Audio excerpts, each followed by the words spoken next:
बहुत स्वागत है आपका रिपब्लिक भारत के इस मंच पर। विकसित भारत होने का जो संकल्प आपने लिया है वो रिपब्लिक भारत ने भी लिया है, क्योंकि हमारी पॉलिसी नेशन फर्स्ट की है।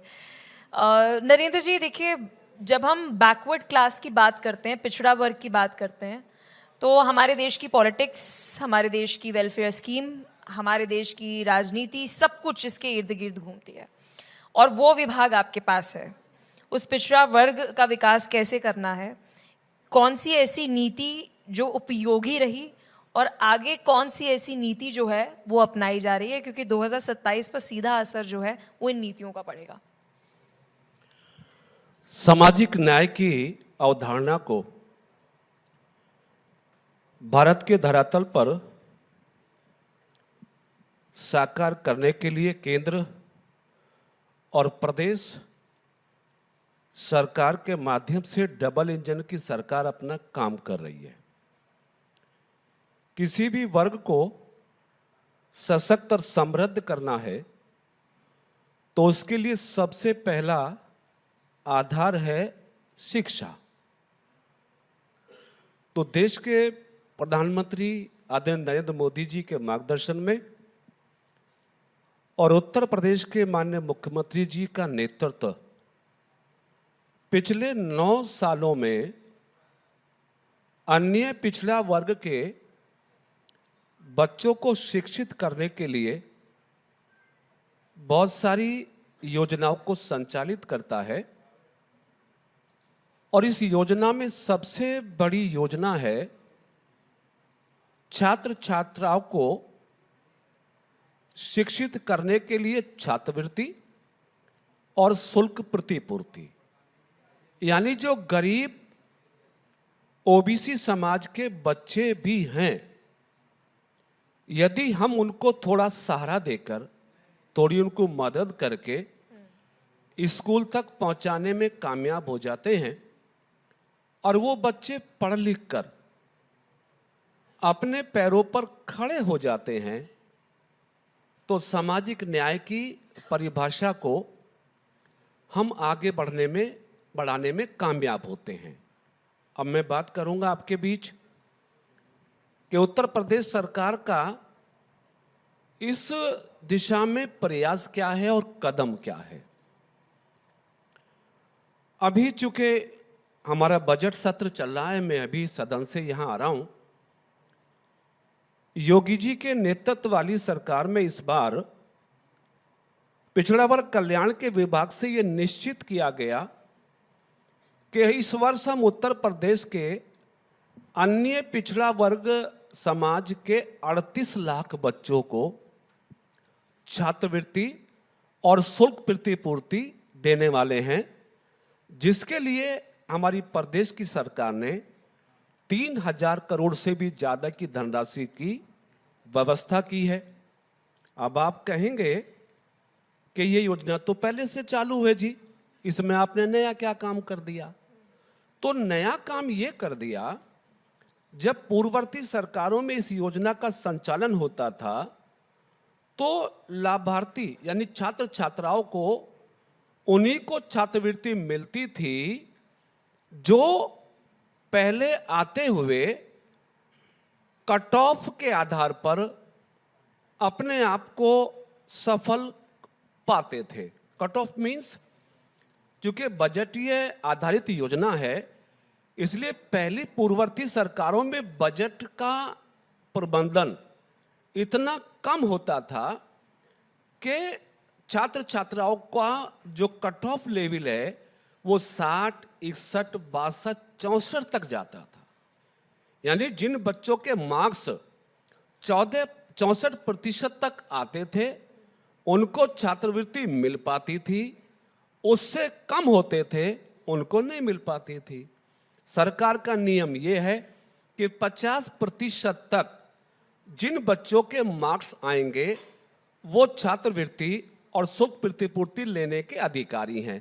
अब नियम भी था, अधिकार भी था, लेकिन श्री अखिलेश यादव जी की सरकार में फंड नहीं था, पैसा नहीं था।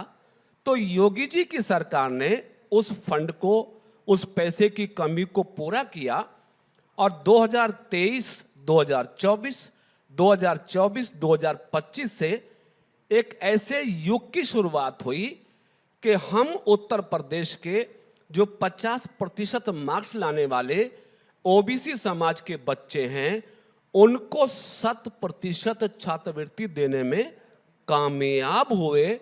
यानी जिसने भी आवेदन किया उसको हमने छात्रवृत्ति दी, तो बच्चों में एक पढ़ाई के प्रति प्रतियोगिता हुई, जिसका सुखद परिणाम अब उत्तर प्रदेश में आने को, एक तो ये सामाजिक न्याय की दृष्टि से हमने एजुकेशन सेक्टर में ओबीसी बच्चों को प्रमोट करने का, प्रोत्साहित करने का काम किया। दूसरी बात, देश के प्रधानमंत्री नरेंद्र मोदी जी ने इस वर्ग को के संवैधानिक अधिकारों की भी चिंता की।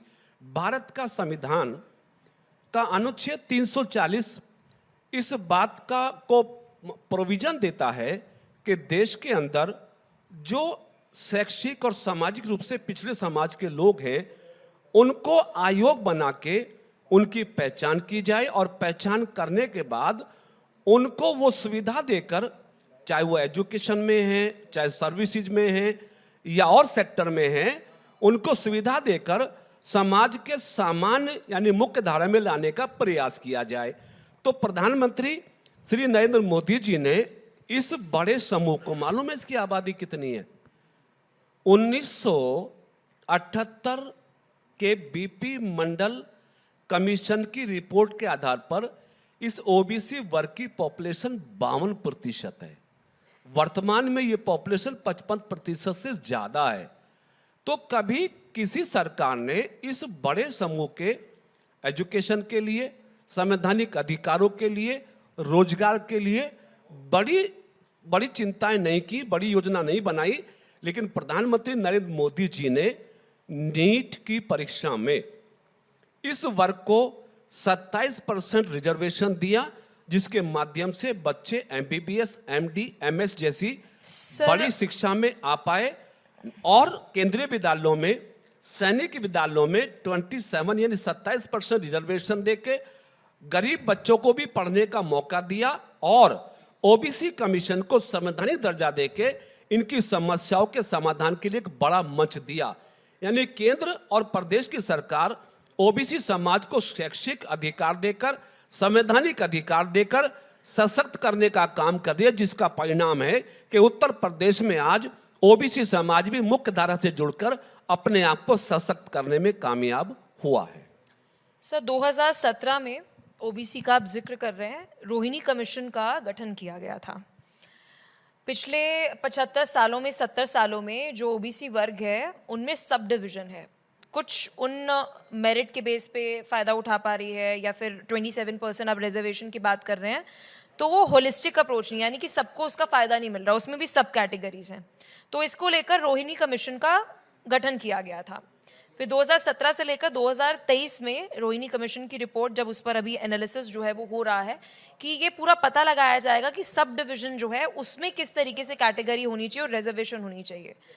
तो सर, क्या इस ओर भी देखा जा रहा है? क्योंकि 70-75 साल कम नहीं होते जब हम एक ओबीसी, किसी एक वर्ग की बात करते हैं, तो उसमें पॉलिसी मेकिंग में पिछली जितनी भी सरकारें रही हों, उस डेप्थ में नहीं जाएंगे हम, तो क्या कमी छूट रही है, और वो रोहिणी कमीशन को कैसे लागू किया जाएगा, इसको लेकर के सेंट्रल गवर्नमेंट से कोई बातचीत हो रही है? हाँ, निश्चित।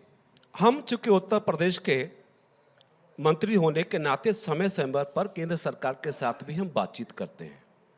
केंद्र सरकार के केंद्रीय मंत्री जी से और प्रधानमंत्री जी से भी हम समय लेके उनके साथ संवाद करते हैं, संपर्क करते हैं। और जो विषय आपने उठाया है रोहिणी कमीशन का, ये प्रयास देश के प्रधानमंत्री नरेंद्र मोदी जी ने किया, और उस रोहिणी कमीशन की जो अनुशंसाएं हैं, जो उनकी रिकमेंडेशंस हैं, जो उनकी नीड है, उसको समझकर प्रधानमंत्री नरेंद्र मोदी जी ने ऐसे प्रयास शुरू कर दिए हैं ताकि जब रोहिणी कमीशन की रिपोर्ट पटल पर आए तो वो सारी चीजें सरकार सदन के सामने पेश कर सके, जिसके माध्यम से जो वंचित ओबीसी समाज के लोग हैं उसको भी उनका लाभ मिल सके। तो आप कहेंगे कि प्रधानमंत्री जी ने ऐसा क्या कर दिया?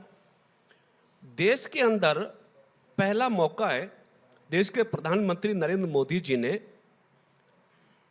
सामान्य जनगणना के साथ साथ ओबीसी जनगणना कराने का भी फैसला लिया।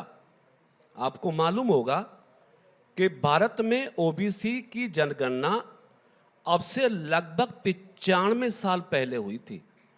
95 साल पहले हुई थी। उसके बाद कभी किसी सरकार ने ओबीसी की पॉपुलेशन की संख्या का गिनवाने का कभी किसी ने इंतजाम नहीं किया।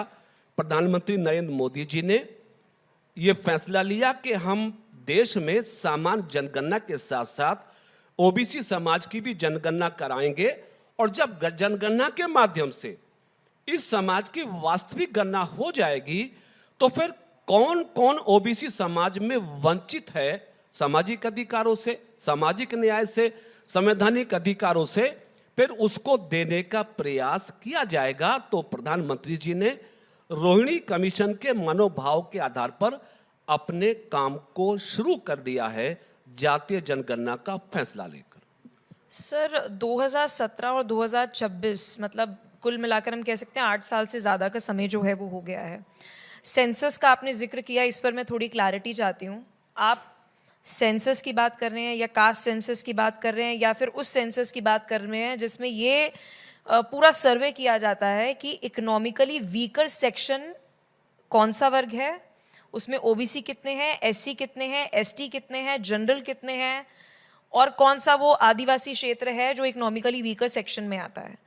तो जब आप सेंसस की बात करें तो उसकी क्लैरिटी किस तरीके की, क्योंकि सेंसस से क्लियरली पता चलेगा कि इकोनॉमिकली वीकर सेक्शन जो है वो इन कैटेगरीज में कौन सा है। दो अलग अलग चीजें हैं। भारत का संविधान परम पूज्य बाबा साहब डॉक्टर अंबेडकर ने निर्मित करने के बाद अनुसूचित जाति और अनुसूचित जनजाति दोनों समूहों के लिए मैंडेटरी रिजर्वेशन की व्यवस्था की थी, और वो रिजर्वेशन की व्यवस्था इकोनॉमिक बेस नहीं थी, इकोनॉमिक बेस नहीं है, वो कास्ट बेस है, वो समाज बेस है। यानी ऐसे समूह, ऐसे समाज जिनको जाति के नाम पर, वर्ग के नाम पर, संप्रदाय के नाम पर जिनके साथ इनजस्टिस हुआ, डिस्क्रिमिनेशन हुआ, या जिनको एक तरह से हिकायत की निगाह से देखा गया, उन सभी समूहों को, अनुसूचित जाति को 15%, अनुसूचित जाति को 7.5% रिजर्वेशन भारत के संविधान में मैंडेटरी किया गया। अब ओबीसी जो कैटेगरी है, चूंकि ये मैंडेटरी रिजर्वेशन पॉलिसी में शामिल नहीं थे, 1953 में काका कालेलकर आयोग बना था। भारत के राष्ट्रपति के रिकमेंडेशन पे, उनके निर्देश पर भारत के अनुच्छेद 340 का सहारा लेकर कि देश में आयोग बने, पता लगाए ऐसे कौन कौन से समाज हैं जो अभी भी शिक्षा में और सामाजिक क्षेत्र में पिछड़े हैं, उनको सूचीबद्ध करके सरकारें उनको आरक्षण का सहारा देकर बराबर लाने का प्रयास करें। 1953 में पहली बार काका कालेलकर का आयोग बना, और वो उस आयोग पर कभी कोई कार्रवाई कभी संपन्न हुई नहीं। 1978 में बीपी मंडल कमीशन बना, 1980 में बीपी मंडल कमीशन ने रिपोर्ट प्रस्तुत की, 1993 में रिजर्वेशन इंप्लीमेंट हुआ भारतवर्ष के अंदर। इन द मेन टाइम जब देश के प्रधानमंत्री नरेंद्र मोदी जी को देश की सत्ता संभालने का अवसर मिला तो उन्होंने अनुसूचित जाति, अनुसूचित जनजाति और ओबीसी समाज के रिजर्वेशन के साथ साथ इस बात की आवश्यकता को भी महसूस किया कि जो सामान्य वर्ग के गरीब लोग हैं उनको भी रिजर्वेशन का सहारा देकर हमें मुख्य धारा में जोड़ना है। तो प्रधानमंत्री नरेंद्र मोदी जी ने सामान्य वर्ग के गरीब लोगों को भी 10% रिजर्वेशन देकर उनको आगे बढ़ाने का काम किया। अब दो चीजें हो गई, एक रिजर्वेशन कास्ट बेस है जिसको भारत के संविधान ने मैंडेट किया, और दूसरा रिजर्वेशन इकोनॉमिक बेस है जिस पर प्रधानमंत्री नरेंद्र मोदी जी ने व्यवस्था देकर उनको सहारा देने का काम किया। जी सर, आपने डिवाइड किया इकोनॉमिकली वीकर सेक्शन और कास्ट बेस्ड रिजर्वेशन में। मेरा सवाल रोहिणी कमीशन को लेकर ये था कि रोहिणी कमीशन का गठन इसलिए किया गया था सब कैटेगरीज में, जो ओबीसी कैटेगरी है उसमें इकोनॉमिकली वीकर सेक्शन कौन है ये सरकार को पता होना चाहिए, ताकि आगे की जो नीतिगत फैसले हैं वो उस तहत होने चाहिए। मेरा प्रश्न ये है आपसे। मैंने बताया कि रोहिणी कमीशन की को प्रभावी तरीके से देश में उसकी रिपोर्ट्स को, उनकी अनुशंसाओं को लागू करने के लिए ज़रूरी है कि पहले देश की सरकार के पास ये डेटा होना चाहिए कि देश के अंदर वास्तविक रूप से एससी, एसटी, ओबीसी या वीकर सेक्शन की पॉपुलेशन क्या है, उसकी संख्या क्या है। जब संख्या जनगणना के उपरांत स्पष्ट हो जाएगी तो उसके बाद मैं समझता हूं कि आपके प्रश्न का और बेहतर उत्तर दिया जा सकेगा। अभी हाल फिलहाल में अगर मैं जो स्टूडेंट्स के जहन में ये है, क्योंकि हम अभी उस ओर जा रहे हैं जहाँ पर अगर मैं उत्तर प्रदेश की बात करूँ तो यहाँ से सीएम योगी ने बहुत बार ये संदेश दिया है कि कास्ट बेस्ड पॉलिटिक्स और इन सब से पीछे हटना है, आगे बढ़ना है। करंटली क्या मतलब पॉलिसी है कि एक ऐसा वर्ग है जिसे सामान्य वर्ग के साथ, एक ही वर्ग है लेकिन हम कह सकते हैं इकोनॉमिकली एक साथ लेकर आना है, तो उसके लिए नीति क्या है? मतलब क्या पॉलिसी है कि एक तरफ एकजुट भी रखना है इन्हें, कभी भी स्टूडेंट्स के जहन में ये नहीं आना चाहिए कि उनके साथ कोई पार्शियलिटी हो रही है, लेकिन इसके साथ साथ उस वर्ग को ऊपर भी लाना है। देखिए, हमारी सरकार का जो मूल मंत्र है वो सबका साथ और सबके विकास का है। सबका साथ सबके विकास की अवधारणा भारत की 140 करोड़ जनता को अपने साथ समाहित करती है। तो सभी समूह, सभी जात, सभी धर्मों को समान रूप से व्यवस्था के अनुसार हमारी सरकार आगे बढ़ाने का प्रयास कर रही है। लेकिन जाति भी एक सर्वथा सत्य है। जब से हम लोगों ने, हमारे पुरखों ने, हमारे बड़ों ने आंखें खोली हैं, ये जाति का होना, जाति व्यवस्था का होना, ये हमारे भारतीय धरातल का एक सत्य है जिससे मुंह नहीं मोड़ा जा सकता। इसीलिए तो सरकारों ने ऐसे सब लोगों को आइडेंटिफाई किया कि जिनके जो सामाजिक लेवल पर, शैक्षिक लेवल पर पिछड़े हुए थे, उनकी पहचान की। मंडल कमीशन के माध्यम से पूरे देश के उन जातियों की पहचान की जो ओबीसी कैटेगरी में आए, लेकिन उनकी इकोनॉमिकली, सोशली पोजीशन डाउन होने के कारण वो देश की मुख्य धारा से नहीं जुड़ सके। यानी सरकार एंटायर पॉपुलेशन के अपलिफ्टमेंट के लिए तो काम करती है, लेकिन समाज में जो वर्ग, जो जातियां भेदभाव या गरीबी या अशिक्षा के कारण पिछड़ी हुई हैं, उनको रिजर्वेशन का या आर्थिक सशक्तिकरण का लाभ देकर उनको भी साथ में लाने का काम कर रही हैं, जिस पे प्रधानमंत्री जी ने भी और योगी जी ने भी बड़े पैमाने पर काम किया है। और अब स्थिति ये है उत्तर प्रदेश में, जब से लगभग 9 वर्षों में आदरणीय प्रधानमंत्री जी को प्रदेश की सत्ता की माध्यम से सेवा करने का मौका मिला है, हमारी सरकार के इस भाव से, विकास उन्मुख योजनाओं से, रोजगार की योजनाओं से स्थितियां परिवर्तित हुई हैं। और हमारे यूपी की 25 करोड़ पॉपुलेशन में से 6 करोड़ लोग अब गरीबी की रेखा से ऊपर निकले हैं।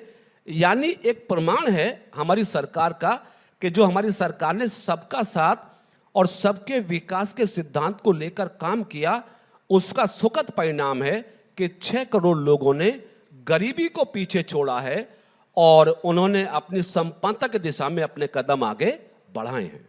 अभी आपका एक वक्तव्य था कि पिछली बहुत सारी ऐसी पॉलिसीज आई, कमीशन बनी जिसने पता लगाने की कोशिश की कि क्यों एक वर्ग है उसको कैसे आगे बढ़ावा दिया जाए। सर, मुझे लगता है 75 साल कम नहीं होते, बहुत ज़्यादा होते हैं, बहुत ही ज़्यादा होते हैं। क्या ऑब्जर्वेशन रही है आपकी सरकार की, अगर मैं सेंट्रली भी बोलूं या स्टेट में बोलूं, और एज अ मिनिस्टर अगर मैं आपकी बात करूं, एक ऑब्जर्वेशन जो आपको लगी हो कि ये नहीं हुआ, इस वजह से जो एक वर्ग है वो जितना सोचा था उतना आगे नहीं बढ़ पाया, अगर मैं ओबीसी कैटेगरी की बात करूं, एससी एसटी की, आपकी ऑब्जर्वेशन क्या रही है, आपकी सरकार की ऑब्जर्वेशन क्या रही है? देखिए, देश में लगभग 55 साल कांग्रेस पार्टी को सरकार चलाने का अवसर देश की जनता ने दिया, लेकिन कांग्रेस पार्टी की सरकारों में संविधान और सामाजिक न्याय को समझा नहीं गया, उस पर चिंतन नहीं हुआ, उस पर काम नहीं हुआ। मैंने प्रारंभिक उद्बोधन में कहा कि काका कालेलकर आयोग 1953 में बना था और 1950 में उस आयोग ने अपनी रिकमेंडेशंस उस समय के प्रधानमंत्री जी को दी कि ये लगभग 4000 से ज्यादा ऐसी जातियां हैं जो सोशली और शिक्षा के क्षेत्र में बहुत पिछड़ी हुई हैं, इनके लिए हमें कोई नीति बना के आगे बढ़ाना होगा। अब आप जानिए, 1953 में कोई आयोग बनता है, 1955 में रिकमेंडेशन देता है और 2026 में हम प्रवेश कर रहे हैं। कांग्रेस पार्टी ने उस पर कभी विचार ही नहीं किया ना। बीजेपी ने क्या किया? कांग्रेस पार्टी ने, मैं बता रहा हूं ना उसको ही। तो आयोग की रिपोर्ट दब गई। आप कल्पना करिए, अगर 1955 में ही काका कालेलकर आयोग की रिपोर्ट की अनुशंसाओं को उस समय के सत्तासीन लोगों ने मान लिया होता और 27% रिजर्वेशन जो मंडल कमीशन की रिपोर्ट के बाद सर्वोच्च न्यायालय के निर्देश पर देश में लागू हुआ 1993 में, अगर वो 1955 में हो गया होता तो शायद ओबीसी यानी अन्य पिछड़ा वर्ग के लोगों को आज आरक्षण की जरूरत ही नहीं पड़ती। तो 1978 में दूसरा कमीशन बना दिया, वीपी मंडल कमीशन। वो भी मोरारजी देसाई जी उस समय देश के प्रधानमंत्री बने, भारतीय जनता पार्टी के सपोर्ट से उस आयोग ने विद इन 2 ईयर अपनी रिपोर्ट भी दी और उसको लागू भी किया गया। वो सुप्रीम कोर्ट में मामला गया, सुप्रीम कोर्ट में वो मामला लंबा चला, 1993 में डिसीजन हुआ। तो यदि पहले की सरकारों ने इस बड़े समूह के शैक्षिक और सामाजिक विकास की चिंताएं की होती तो आज ओबीसी समाज भी देश की मुख्य धारा में सफलता के साथ जुड़ गया होता। अब मैंने आपको पहले उसमें कहा कि ओबीसी कमीशन है कब से? 1993 से।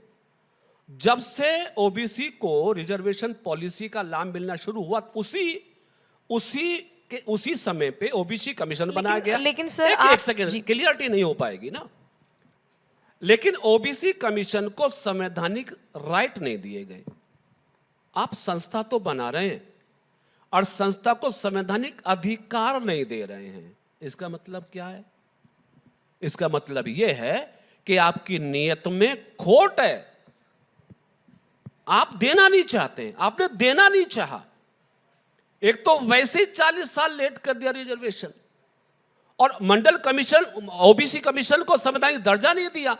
वो तो देश के प्रधानमंत्री नरेंद्र मोदी जी नहीं बने होते। 2018 में देश के प्रधानमंत्री नरेंद्र मोदी जी देश के पहले प्रधानमंत्री हैं जिन्होंने ओबीसी कमीशन को कॉन्स्टिट्यूशनल राइट दे दिया। और मैंने आपको बताया कि नीट की परीक्षा के माध्यम से आज हजारों ओबीसी बच्चे डॉक्टर बनने, क्यों बनने? यदि उनको नीट की परीक्षा में 27% रिजर्वेशन नहीं मिलता तो आज भी डॉक्टर नहीं बनते। तो हमारी सरकार ने नीट की परीक्षा के माध्यम से, सैनिक विद्यालयों में एजुकेशन देने के भाव से और केंद्रीय विद्यालयों में उनको रिजर्वेशन के भाव से इतना कुछ देने की कोशिश की है, जिससे अब ओबीसी समाज को लगा है कि हमें भी देश की मुख्य धारा से जुड़ने का मौका मिलेगा और आने वाले समय में इसके और भी सुखद परिणाम होंगे। क्या इससे हम समानता की ओर जा रहे हैं? निश्चित। आपका विजन क्या है? बिल्कुल। समानता कब होगी जी?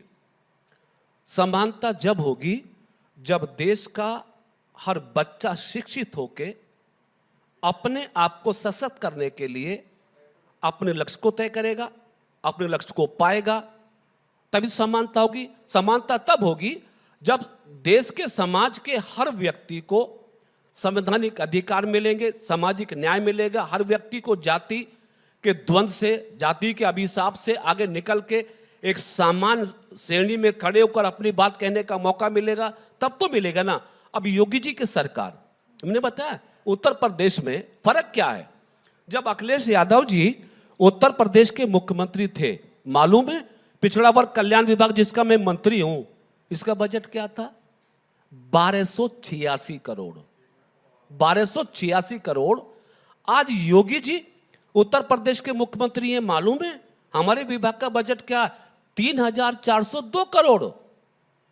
3 गुना बजट हमारी सरकार में हमारे विभाग को मिला, जिसका प्रतिफल यह है कि उत्तर प्रदेश के 38 लाख बच्चों को इस बार हम छात्रवृत्ति दे रहे हैं। ओबीसी समाज की गरीब बच्चियां, शादी नहीं होती है जी जल्दी से। आज भी प्रदेश में, देश में बहुत सारे गरीब परिवार ऐसे हैं जो अपनी बेटियों की शादी करने में अपना घर, अपना जेवर, अपने पशु गिरवी रखते हैं या बेचते हैं, तब शादी करते हैं।